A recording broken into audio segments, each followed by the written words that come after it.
What have you been doing since you stopped streaming? Matt. Hi everyone, how's your morning or day going or whatever time it is? For me, when I'm recording this, it's just on the cusp of morning, it's about to be afternoon, and I like mornings like this. You know, I like it when you can look out your window and it's kind of warm outside but kind of cool. You've got the fall air, you just ate breakfast, you feel nice and satisfied, and you know, there's enough brandy in your system to keep you warm while you face the realization that every person that you've ever looked up to online is actually just a massive piece of shit, just like you. Welcome everyone, RT and AH fans included, to the channel, and if you're new here, why not subscribe, since there's so many of you that aren't, and it's free. And for those of you who don't know Rooster Teeth or Achievement Hunter, let me give you a little backstory as someone who watched them probably a little more than he should have when he was in high school. A lot of you know AT&T, Comcast, Mega Susan Overlords Rooster Teeth, alright? But that wasn't the Rooster Teeth that a lot of people grew up with. The Rooster Teeth that a lot of us grew up with was started by a bunch of friends. And one of those friends, Jeff Laser Ramsey, would go on to lead a division of Rooster Teeth called Achievement Hunter. Basically, Rooster Teeth's way of latching onto the Let's Play trend that was booming around the cusp of the 2010s and late 2000s. And it wasn't a bad idea. I mean, it's definitely good revenue, and not just that, it's good attention to the channel, which didn't just focus solely on gaming, but a lot of other media outlets. And Achievement Hunter initially was exactly what you would think of it as. Just a bunch of guys hanging out, making videos, and playing games together. Everyone had good chemistry, and they slowly added more members, Gavin, Michael, Ray Narvaez, and the person that we'll be talking about today, Ryan Haywood. I'll learn by doing. Ryan was always one of the older members to appear in Achievement Hunter videos, and he sort of balanced the, well, for lack of a better word, loud dynamic of the others with a much more calm and paced demeanor. He gave off mature vibes, and he seemed like a welcoming, loving person. He would openly talk about his marriage, his wife who's a veterinarian, and his sons, and, you know, the fun parts of being a parent. A lot of people respected him because of that. They viewed him as this open, welcoming person, like an actual fatherly figure. And for people a little older, he just seemed like a regular guy. He, along with everyone else at Achievement Hunter, had his own kind of persona. They took his calm and collected demeanor and labeled it a psychopathy, and made merch of it. And everyone had their thing. I mean, Michael was the loud one, Gavin was the sweet, innocent Brit, Ray was the fast, quippy guy. And like I said, Achievement Hunter did its job. I mean, it brought me into a lot of their other media series. Shit, man, I watched 3 volumes of RWBY until they did that big glowy eye shit, and I'm like, wow, they really just ripped off The Last Airbender, huh? I feel like I should have realized it when they labeled the seasons as volumes, because, you know, we can't call them books. But all around, Rooster Teeth seemed like it was filled with great people. So we've got Yang Xiaolong. She's the party girl. She's, you know, pretty much everything everybody wants in a girl. 朋友是一个坚韧不拔的纪录片。 Good content, but it, like anything, wouldn't last forever. A lot of people, and myself included, dropped off significantly after Ray Narvaez Jr. left the company over a conflict of interest involving his streaming. Now, we're not going to talk too much about that drama. Let's just let those bygones be bygone and focus on what's happening right now. What's happening right now is you can kind of imagine how someone like me, who used to be a big fan but hasn't touched the Let's Play or Rooster Teeth channels in actual years, feels when a couple of days ago someone drops a video exposing Ryan for using his fans as his personal Ashley Madison. I'm gonna go ahead and get all the Ryan the blank guy jokes out of the way right now.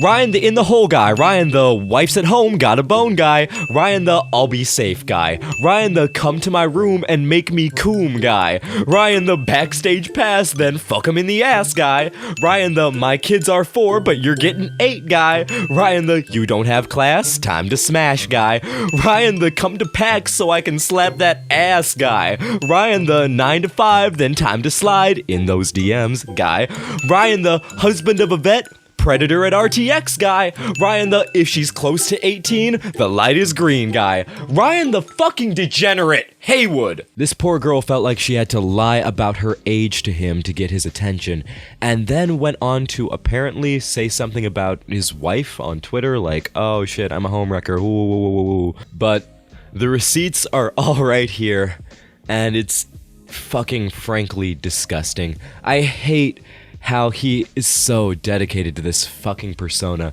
that he's got that skull and knife and woo emojis in his fucking Snapchat. Yeah, that's a reference to his GTA 5 character. Look, I know what I said about the girl involved a couple of seconds ago, but she really is the victim at the bottom of all of this. She is a product of the toxicity of internet fame. Internet fame is fucking poison and will drive you to do things that you cannot believe you would do. Look, from the few fucking crumbs of internet fame, quote unquote, it's not fame, a couple fucking thousand people saw the video and that's not shit. It's driven me to do this, to make videos every single day in hopes that something fucking sticks. So imagine this on the large scale of a fandom. You have these people who have been friendly, who have been like family to some people, using that bond to leverage things for their own personal gain or just to blow off frustration. It's utterly disgusting. And yes, there were parts of the fandom that literally solely wanted to fuck the members of Achievement Hunter or Rooster Teeth. Now you're gonna get that with every fandom, of course, but still, you can't ignore the fact that it's there. Internet fame creates this weird, invisible bond between the viewer and the entertainer. It's fascinating how their attention or having them consider you a priority can be such an important thing to some people. But I see how it's easy to develop that mindset given the presence that these entertainers have. I mean, it's kind of the same psychology behind why, people donate for text-to-speech on Twitch, or why people tier 2, tier 3 sub on Twitch, or why people super chat on YouTube live streams. You're trying to capture the attention or the interaction of that person, if only for a second, and create this deeper sense of bond. Oh, they said my name. They saw my money go to them. They know that I'm here. They recognize me. I matter. Those are two words that we should be saying to ourselves before wanting to hear them from other people, Hot take, you are not at all as important to the people that you look up to online as you think you are. Hotter take, all that love and attention you feel for them can also be given right to yourself, and it's where it should be going first and foremost. If we can love ourselves, have purpose for ourselves, then that good energy can spread out to the people around us that we love. I got a little off topic, but I can't help it, man. It feels like I've had memories and experiences stepped on, and I imagine that there's a lot of people that feel the same way right now. And I imagine there's plenty of people too that can't stop thinking, well, if Ryan was doing this, what was everyone else at Achievement Hunter up to? What really goes on behind those closed doors? What has gone on? How long is it going to be until we hear more about this, and maybe it's not just about Ryan? How would you feel if you knew Gavin was using that surly accent to send audios to underage minors? How would you feel if you learned that Michael, Pillar of Positivity, had this filthy, filthy secret? I'm not saying that that's the case, but the Ryan situation is indicative of a bigger problem inside AH and across the whole internet. More and more details will continue to be revealed, but I'm gonna leave that up to the victims and other people who are more qualified to talk on the situation than me. For right now, it looks like Ryan's left RT. He issued an apology that feels more like covering his bases, and here we are now. Yeah, there's no real closure here, is there? I'm leaving you open-ended, empty-handed, like a lot of people are feeling right now. There's not going to be some all loose ends tied up happy ending or firm closure to this, at least not right away. This situation is going to keep evolving. And doesn't that just suck to think about? This is just fucked. I need to get pissed off at something. Alright, I think I've got just the thing. So, a streamer by the name of Leslie Foosley, I don't know, man, I don't speak English, posted something about their Among Us notepad. Apparently a nice little graphic and tool for people to play the game with if they choose to, if the people you're playing with are okay with it, whatever, everyone's got their own way to enjoy shit, right?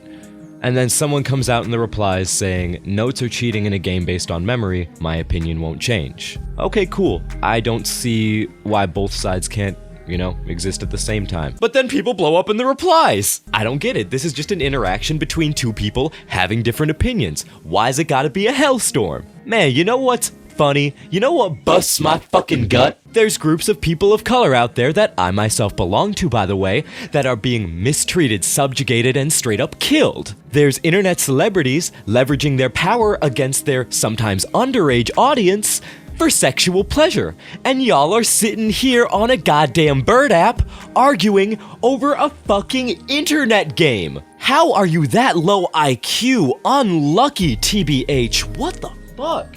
Here's my take. If you want to play like this, play like this. If you want to play like that, play like that. And if you want to make a difference, which, by the way, it sure seems like you do by putting your opinions out there so freely, how about y'all grow the fuck up, start focusing and talking about things that actually matter?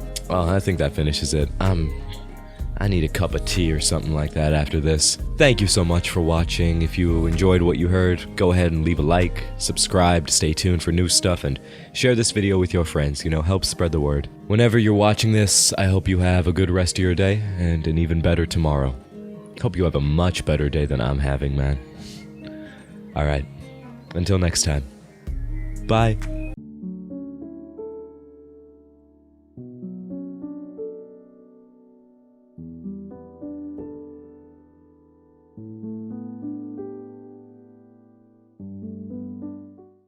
Mm-hmm.